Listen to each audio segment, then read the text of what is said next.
Please do like share and subscribe, और कृपया करके इस चैनल को बढ़ाने के लिए आप इसको सब्सक्राइब कीजिए, साथ साथ अपने दोस्तों के बीच में भी इसको शेयर। गुड इवनिंग फ्रेंड्स, आज की अपडेट कुछ इस प्रकार से है।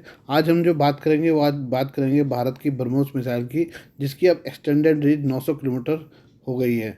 भारतीय नौसेना ने 24 जनवरी को ब्रह्मोस सुपरसोनिक क्रूज मिसाइल से ज़मीन पर मौजूद एक लक्ष्य को सफलतापूर्वक मार गिराया था। नौसेना ने इस मिसाइल टेस्ट की जो तस्वीरें जारी की, उससे पता चला कि ब्रह्मोस को राजपूत क्लास के विध्वंसक जहाज आईएनएस रणवीर या आईएनएस रणविजय से दागा गया था। ब्रह्मोस भारतीय नौसेना की पसंदीदा आक्रामक मिसाइल है। इसके विभिन्न वेरिएंट्स का परीक्षण अक्सर किया जाता रहा है। 24 जनवरी का परीक्षण ब्रह्मोस मिसाइल की एक एक्सटेंडेड रेंज वेरिएंट की थी। भारत ने इस मिसाइल परीक्षण के लिए जो एरिया वार्निंग नोट टाइम जारी किया था, उसकी लंबाई करीब 900 किलोमीटर थी। यह ब्रह्मोस मिसाइल के परीक्षण के लिए सबसे लंबी ज्ञात एरिया वार्निंग है। इससे यह संकेत मिला है कि ब्रह्मोस मिसाइल अब 900 किलोमीटर तक की दूरी तक पहुंचने में सक्षम है। ब्रह्मोस मिसाइल का निर्माण भारत और रूस के बीच एक संयुक्त परियोजना के जरिए किया गया है। शुरू में इस मिसाइल की रेंज सिर्फ 290 किलोमीटर तक ही सीमित थी, क्योंकि तब भारत मिसाइल प्रौद्योगिकी नियंत्रण व्यवस्था MTCR का भागीदार नहीं था। भारत 2016 में सदस्य बना और मार्च 2017 तक मिसाइल की 400 किलोमीटर से अधिक की मारक क्षमता का प्रदर्शन किया। इसके बाद से भारत ने ब्रह्मोस के कई वेरिएंट्स का निर्माण किया, जिसमें लड़ाकू विमानों से दागी जाने वाली ब्रह्मोस NG मिसाइल भी शामिल है। ब्रह्मोस एयरोस्पेस ने खुद बताया था कि वो ब्रह्मोस मिसाइल की रेंज को 900 किलोमीटर तक करने पर काम कर रहा है। 2016 के बाद से रेंज में 3 गुना वृद्धि इसलिए भी उल्लेखनीय है क्योंकि इस विस्तार को ब्रह्मोस मिसाइल के सभी वेरिएंट्स पर लागू किया जा सकेगा। इसमें हवा से लॉन्च किए जाने वाले वेरिएंट भी शामिल है। 290 किलोमीटर की सीमा तक मार करने वाली पुरानी ब्रह्मोस मिसाइलों को भी 900 किलोमीटर वाली रेंज में अपग्रेड किया जा सकेगा। 900 किलोमीटर अधिकतम रेंज वाला एंटी शिप वेरिएंट समुद्र में भारत के पराक्रम और भारतीय नौसेना की आवश्यकता दोनों को पूरा करेगा। ब्रह्मोस मिसाइल का नया वेरिएंट पूरा पाकिस्तान, अधिकृत कश्मीर, सियालकोट, लाहौर, गुजरांवाला, कसूर, बावलनगर, रहीम यार खान जैसे जगहों पर मिलिट्री ठिकानों को आसानी से निशाना बना सकता है। इसके अलावा चीन के कब्जे वाले अक्साई चीन में मौजूद चीनी सेना के ठिकाने भी इसके जद में होंगे। ब्रह्मोस का एक्सटेंडेड वेरिएंट अरुणाचल प्रदेश की सीमा से सटे न्यांगची, सिक्किम से सटे कंबा काउंटी, उत्तराखंड से सटे गिरिंग काउंटी के आसपास स्थित चीनी सेना के ठिकानों और भारतीय सीमा के करीब से गुजरने वाले G219 हाईवे को भी निशाना बना सकता है। आइए अब हम ज्ञानव्यापी मस्जिद के बारे में थोड़ा सा बात कर लें। इलाहाबाद उच्च न्यायालय ने शुक्रवार को वाराणसी की ज्ञानव्यापी मस्जिद परिसर में स्थित व्यास जी के तहखाने में पूजा अर्चना की अनुमति वाले वाराणसी की अदालत के आदेश के खिलाफ दायर मस्जिद कमेटी की याचिका पर सुनवाई 6 फरवरी तक के लिए स्थगित कर दी है।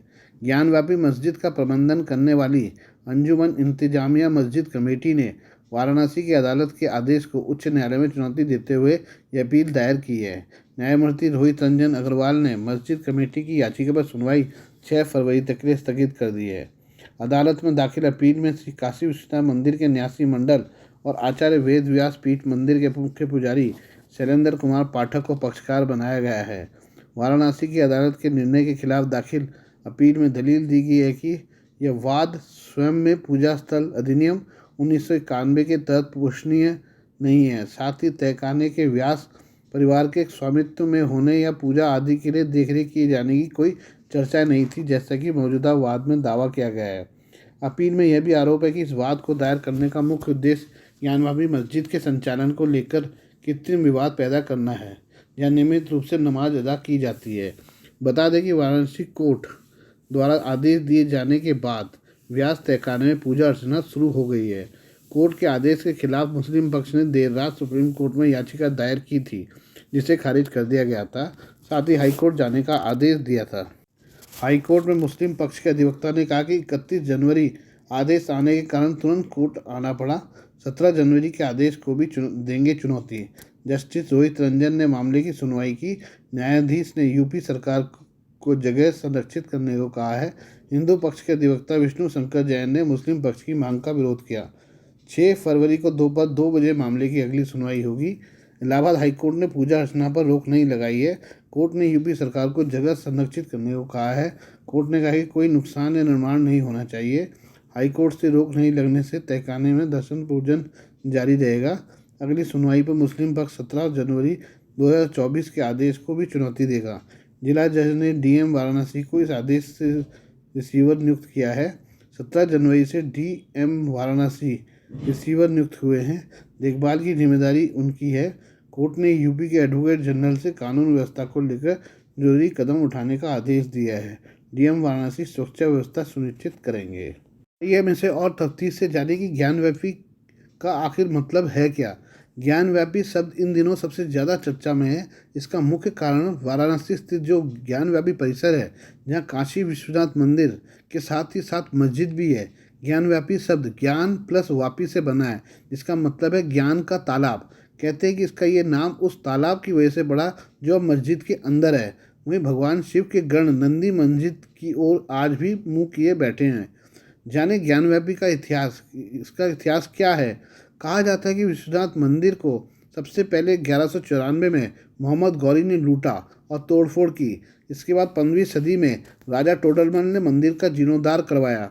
इसके बाद 1669 में औरंगजेब ने एक बार फिर काशी विश्वनाथ मंदिर को ध्वस्त करवाया। कहा जाता है कि औरंगजेब ने जब काशी का मंदिर तुड़वाया तो उसी के ढांचे पर मस्जिद बनवा दी, जिसे आज ज्ञानव्यापी मस्जिद कहा जाता है। यही वजह है कि इस मस्जिद का पिछला हिस्सा बिल्कुल मंदिर की तरह लगता है। दूसरी ओर सन 1780 में इंदौर की महारानी अहिल्याबाई होलकर ने काशी के मंदिर विश्वनाथ टेम्पल का जीर्णोद्धार कराया। इस दौरान पंजाब के महाराजा रणजीत सिंह ने करीब 1 टन सोना मंदिर के लिए दान किया था। विवाद क्या है इसमें। ज्ञानव्यापी परिसर में स्थित मस्जिद को लेकर शुरू से ही विवाद रहा है। हिंदू पक्ष का कहना है कि 400 साल पहले मंदिर तोड़कर वहाँ मस्जिद बनाई दी गई थी, जहाँ मुस्लिम समुदाय नमाज पढ़ता है। इस ज्ञानव्यापी मस्जिद का संचालन अंजुमन ए इंतजामिया कमेटी करती है। 1991 में विश्वेश्वर भगवान की ओर से वाराणसी के सिविल जज की अदालत में एक याचिका लगाई गई, जिसमें कहा गया था कि जिस जगह ज्ञानव्यापी मस्जिद है वहाँ पहले भगवान विश्वनाथ का मंदिर था और श्रृंगार गौरी की पूजा होती थी। याचिका में मांग की गई है कि ज्ञानव्यापी परिसर को मुस्लिम पक्ष से खाली कराकर इसे हिंदुओं को सौंप देना चाहिए। वाराणसी के ज्ञानव्यापी परिसर में स्थित बाबा विश्वनाथ के मंदिर और मस्जिद को लेकर यही विवाद है। अब हम दावों के बारे में बात कर लें कि इसके बारे में दावे क्या क्या हैं।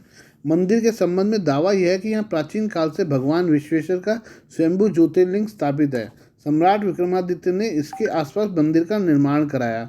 इसके बाद अकबर के शासनकाल में उनके दरबार के नवरत्नों में शामिल राजा टोडरमल ने इस मंदिर को भव्य रूप दिया, लेकिन औरंगजेब ने अपने शासनकाल में इस मंदिर को तोड़े जाने का आदेश दिया।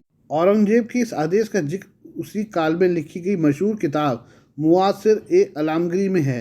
ये किताब अरबी भाषा में साकी मुस्तैद खान ने लिखी है। इसकी ओरिजिनल कॉपी आज भी कोलकाता के एशियाटिक सोसाइटी ऑफ बंगाल में मौजूद है। कहा जाता है कि मंदिर का एक हिस्सा नहीं तोड़ा गया। औरंगजेब ने के बाद इस हिस्से में पूजा अर्चना जारी रही, जबकि मंदिर से सटी हुई जगह पर ज्ञानव्यापी मस्जिद का निर्माण कर दिया गया। इसके बरसों बाद इंदौर के महारानी देवी अहिल्याबाई होलकर ने 1735 में यानी करीब 125 साल के बाद यहाँ फिर से मंदिर का निर्माण किया। मंदिर का वर्तमान स्वरूप उसी काल का बताया जाता है, लेकिन दावा यह भी है कि विवादित ढांचे के नीचे एक विशाल स्वयंभू शिवलिंग है। कैसे हुई इस विवाद की शुरुआत। ये मामला पिछले 3 दशक से ज़्यादा समय से अदालत में चल रहा है। हिंदू पक्ष की ओर से दायर याचिका के मुताबिक अंग्रेजों ने साल 1928 से पूरे मामले का अध्ययन कर ये जमीन हिंदुओं को सौंप दी थी। इस आधार पर यह पक्ष ज्ञानव्यापी परिसर पर अपना हक मांग रहा है। साल 1991 में सोमनाथ व्यास, रामचंद्र शर्मा और हरिहर पांडे ने वादी के तौर पर प्राचीन मूर्ति स्वयंभू भगवान विश्वेश्वर की ओर से अदालत में मुकदमा दायर किया।